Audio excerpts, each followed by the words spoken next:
Hi, I'm Mrs. Lab, and it's time for a bedtime story. One of my favorite books is called Mucky Moose, written and illustrated by Jonathan Allen.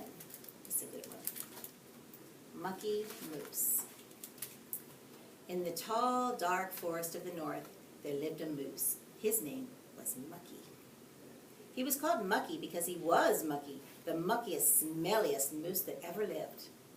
Now, there was one muddy swamp in which every moose liked to wallow, but some parts were much too smelly and sludgy for most moose. They were Mucky's favorite places. Mucky was so smelly that he attracted flies from miles away. They buzzed around his head in a big cloud.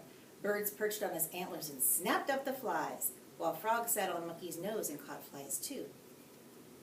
Mucky was so smelly that when he walked through the forest, all the other animals kept out of his way, all except for the skunks. That is, skunks, as everyone knows, smell terrible, but no skunk was even half as smelly as Mucky.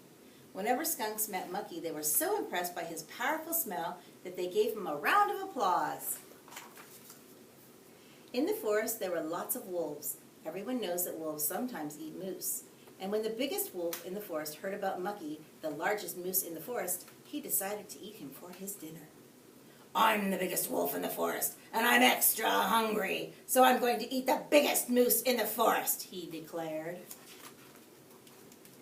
One morning, as Mucky was walking back from his daily smelly wallow, a cloud of flies buzzing around him and a couple of birds on each antler, a huge wolf stepped out in front of him.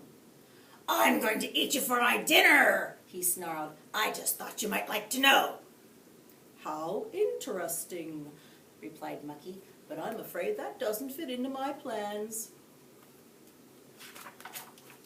The wolf was furious. No one had ever dared speak to him like that. He drew himself up to spring at Mucky. Then suddenly the wind changed direction and blew Mucky's horrible smell right at him.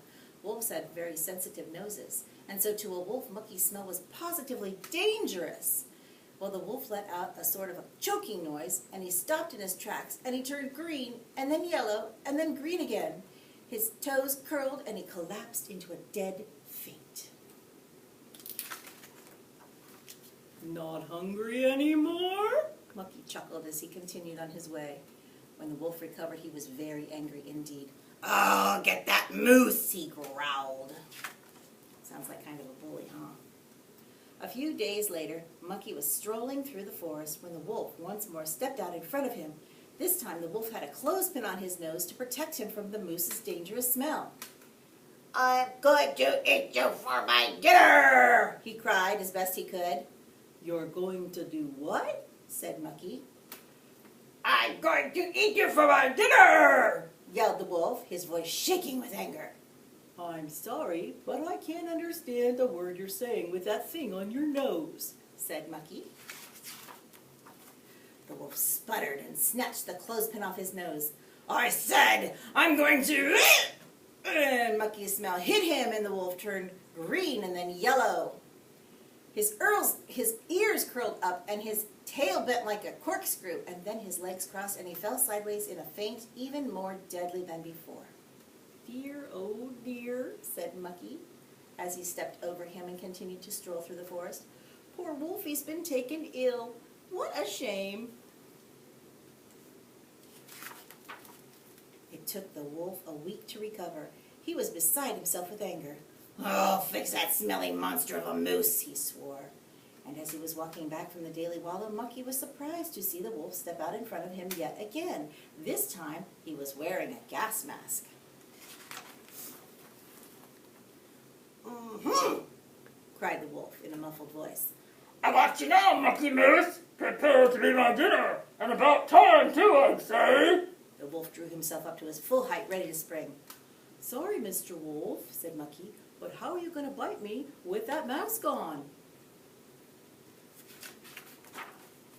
The wolf hadn't thought of that little detail. Thinking was not his strong point.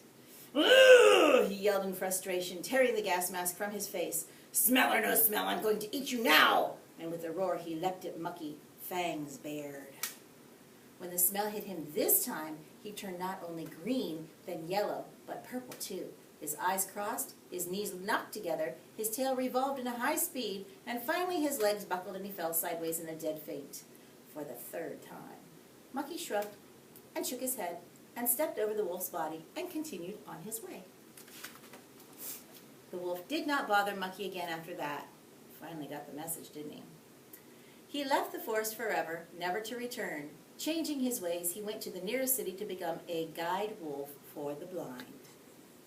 The other wolves sensibly kept away from Mucky, who just went on as he always had, wallowing happily in the smelliest part of the swamp that he could find, and talked to his friends, the birds, the frogs, and the skunks. And that's the end of my story, Mucky Moose. I hope you enjoyed it too. Have a nice evening.